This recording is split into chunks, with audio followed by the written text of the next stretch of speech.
Hello Earthlings, it's March 16th, 2013, and I just saw the Oregon Symphony perform a Legend of Zelda concert. It's called the Symphony of the Goddesses!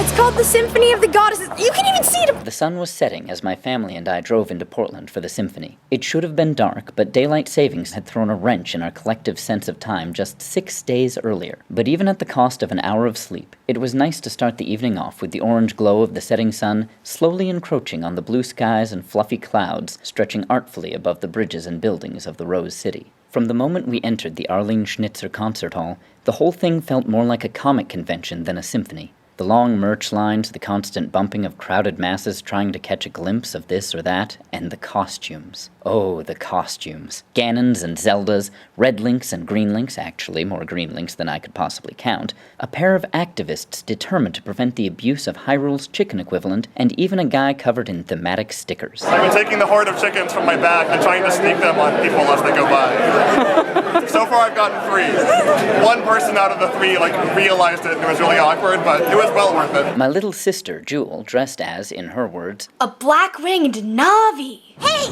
listen! Hey, listen! donning black fairy wings, a Chinese cheongsam, and wielding a favorite fan, it was her energy and untamable chattiness more than anything that made her identifiable as the Ocarina of Time's garrulous guide. What does garrulous mean? It means you talk too much. Hey! When I cosplayed Navi at school, I had a sign that said, hey, listen. I would say Jewel makes a perfect Navi, especially with her talkativeness. Hey, listen! Symphony of the Goddesses was a magnificent blending of the traditional symphony experience with a modern pop culture celebration geared towards nerds. The environment, the performers, and the sound of the music itself all fell under the umbrella of the classic Night at the Orchestra, full of dignity and grace. Meanwhile, the attendees brought with them, in addition to an abundance of Nintendo DSs, all the energy and enthusiasm of a sports fan at a home game. There was also an element that I find present at all the most enjoyable events. Familiar faces. Given that nerds of a feather flock together, it should come as no surprise that those of us who managed to snag tickets to the sold-out symphony inevitably ran into people we knew.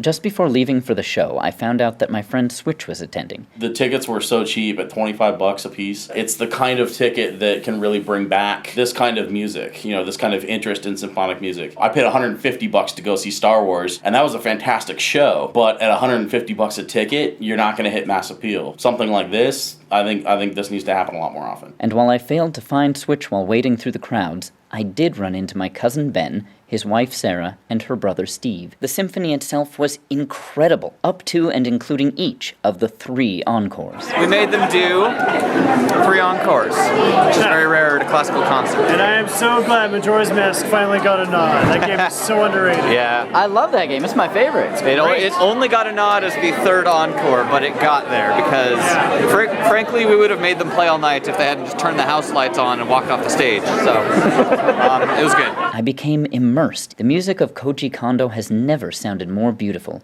and while I don't have any footage of it, there was something wonderfully hypnotic in the movements on stage. The synchronized rise and fall of the string section's bows, especially, was as soothing as watching ocean waves on a summer evening. My favorite part for the whole night was definitely the first chair violin, who completely stood out in her performance. She took all these themes that I have loved for the last 20 years, and she made it seem completely effortless. I also want to shout out to the first chair oboe and both of the harp players. They took this really complex, beautiful music, and they were able to completely translate how I hear it in my head and how I remember hearing it as a kid, and bring it to the stage. It was really phenomenal. Tying everything together was the Irish conductor Emer Noon, a lifelong Legend of Zelda fan known for her work on the 25th anniversary symphony. When the time came to play selections from the Wind Waker game, she cast aside her traditional conductor's baton in favor of a replica of the magical Wind Waker itself. That was badass. Nothing could dampen the majesty or thrill of the night, not even the constant clicking of a camera coming from the man on my left, nor Jewel to my right, who, unable to contain herself throughout the show, often emitted sounds more commonly heard at a Justin Bieber concert. Hey! Though I tried to at least control the volume of her exuberance, there's just no containing the excitement of a young nerd at a concert, especially in Jewel's case, who brought back memories of many county fairs past by getting a response from the people on stage. I got pointed out. Jewel made a lot of noise. Pretty basically had the show to herself. No. Majora's Mask is the best game! But he called it the underdog. I don't get it. It's the best game ever. Her enthusiasm, thankfully, seemed to be met with either amusement, the crowd chuckled when they heard her calling things out between songs, or, in some cases, delight. I love the enthusiasm. It's so good to see people get excited. I got pointed out. I know, he even called you out. He said you were right about Majora's Mask. I love that game. It's my favorite. In the end, the Symphony of the Goddesses was an awesome experience for everyone. From the trivia-memorizing, Zelda-obsessed Uber fans... Hey, listen! Four Swords is the title of a game. That's why I took Four Swords. To people like my mom, who's always had an aversion to video games. Well, I really enjoyed all of it except Navi. There was this little strange fairy that was yelling and screaming the whole time. But other than that, it was quite enjoyable. She's going to have to teach me how to play Zelda.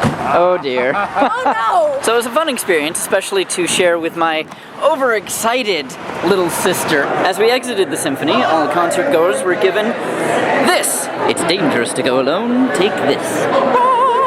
You know, I think I played the game a teeny bit way back in the beginning. I grew up playing Zelda on the NES. NES, that's probably when I played Zelda. And I exposed Jewel here to Legend of Zelda from a very young, couldn't really do anything but mash buttons age. What did you think of the concert? Oh, I love the music and I love the excitement of the crowd.